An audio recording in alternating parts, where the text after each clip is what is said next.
महाकुंभ में आपका वेलकम है।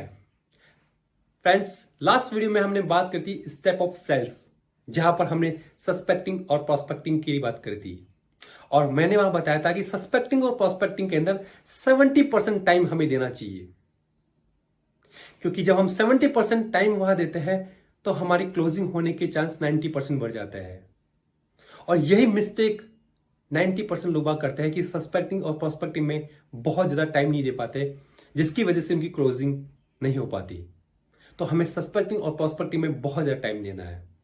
थर्ड वन बात करेंगे हम अप्रोच की। अप्रोच में 5 स्टेप होते हैं।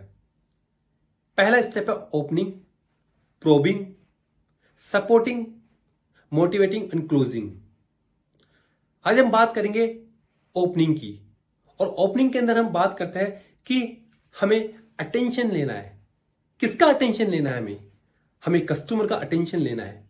हम कस्टमर के पास गए और उसने हमें अटेंशन नहीं किया तो हमारे क्लोजिंग होने के चांसेस केवल 10% रह जाते हैं।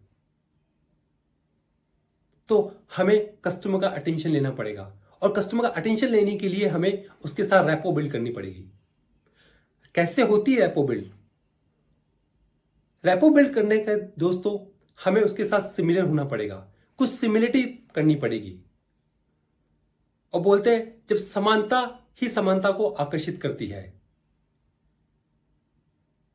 जैसे मैं इसका एग्जांपल दूं, हम यहां से घूमने के लिए यूएसए गए और वहां पर कोई हमारे शहर का, इंडिया का हमें वहां मिल गया, तो हम कहीं ना कहीं उसके साथ रैपो बिल्ड कर लेते हैं, क्योंकि वो भी उस शहर के अंदर नया है, हम भी नए हैं, बट हमारी कंट्री एक ही है। तो ये बेस्ट एग्जांपल है रैपो बिल्ड करने का। अब हम कस्टमर के साथ रैपो बिल्ड कैसे करें? तो रैपो बिल्ड करने के लिए हमें, जैसे हम उससे टाइम लेते हैं और टाइम लेके उसके ऑफिस में जाते हैं या उससे कहीं भी हम मिलते हैं, किसी रेस्टोरेंट में मिलते हैं, तो जाते ही हमें उसे थैंक यू बोलना है। थैंक यू इसलिए कि उसने हमें टाइम दिया है मिलने का। तो सबसे पहले जब हम थैंक यू बोलेंगे तो कहीं ना कहीं पे आपको लाइक करेगा। अब सेकंड करना है कि उसके साथ हमें टोन मैच करनी है। वो जिस टोन में बात कर रहा है उस टोन में हमें बात करनी है। उसके साथ स्माइलिंग करनी है। यदि वो स्माइलिंग कर रहा है तो हमें भी स्माइलिंग करनी है। वो किस तरीके से बैठा हुआ है उस तरीके से हमें बैठना है। उसका पोस्चर किस तरीके का है, उसका पोस्चर हमें उस तरीके करना है। और उसे क्या पसंद है वो हमें देखना पड़ेगा, और उसे बार बार उसकी बातों को सुनना पड़ेगा। लिसनिंग, फ्रेंड्स, लिसनिंग बहुत जरूरी है। जब हम कस्टमर की बात को ध्यान से सुनते हैं और बीच बीच में हम वर्बल नोट्स का यूज करते हैं,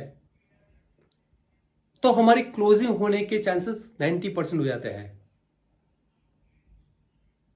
बोलते हैं रेपो होने से हमारी क्लोजिंग बहुत ज्यादा बढ़ जाती है, लेकिन मोस्टली मिस्टेक यही होती है कि दोस्त के लोग रेपो बिल्डिंग कर पाते हैं, जिसकी वजह से कहीं ना कहीं पे उनकी सेल्स की क्लोजिंग नहीं हो पाती। बोलते हैं कि सेल्स में 90% साइकोलॉजी होता है और 10% लॉजिकल होता है। राइट है, क्योंकि सेल्स में सबसे पहले जो कस्टमर होता है वो आपको खरीदता है, फिर आपके प्रोडक्ट को परचेस करता है। पहले वो आपको पसंद करता है, फिर आपके प्रोडक्ट को पसंद करता है। मैं इस बात को वापस रिपीट कर रहा हूं, कस्टमर पहले आपको खरीदता है, फिर आपके प्रोडक्ट को खरीदता है। पहले वो आपको पसंद करता है, फिर आपके प्रोडक्ट को पसंद करता है। हमें उसकी हर छोटी छोटी बातों को ध्यान रखना है, उसकी प्रॉब्लम्स को सुनना है, और उसकी पॉजिटिव चीजों को हमें अप्रिशिएट करना है। यदि वो उसकी फिटनेस अच्छी है तो उसको फिटनेस के लिए अप्रिशिएट करना है। यदि वो टाइम मैनेजमेंट में अच्छा है तो उसके टाइम मैनेजमेंट को लेकर अच्छा करना है। यदि उसका ऑफिस में हम उससे मिलने के लिए जा रहे हैं तो उसके ऑफिस को ले बोलना है कि आपका ऑफिस बहुत अच्छा बना हुआ है। इससे आपके और कस्टमर के बीच में एक रैपो बिल्ड हो जाएगा। और जब बीच बीच में हम उससे स्माइलिंग भी कर सकते हैं, उसका हंसी मजाक भी कर सकते हैं, दोस्तों ये रैपो बिल्डिंग बहुत बड़ा है, जिससे हमें कस्टमर के लिए अटेंशन मिलेगी। जब कस्टमर हमारे साथ अटेंटिव हो जाएगा तो वो हमारी बात ध्यान से सुनेगा, हम जो भी उसे बोलना चाहेंगे उस बात को ध्यान से सुनेगा, और ये मोस्ट इफेक्टिव है। इसीलिए जब सेल्स में हम फोन कॉल करने के बाद कस्टमर से मिलने के लिए जा रहे हैं तो हमें अपने माइंड में ये प्रिपेयर करके जाना है कि हमें उसके साथ किस तरीके से बिहेवियर करना है, उसका हैंडशेक कैसे करना है, उसकी टोन मैच कैसे करनी है, उसके साथ कैसे बैठना है, उसको यदि टी और कॉफी के अंदर यदि टी पसंद हो तो हमें भी टी पीनी है,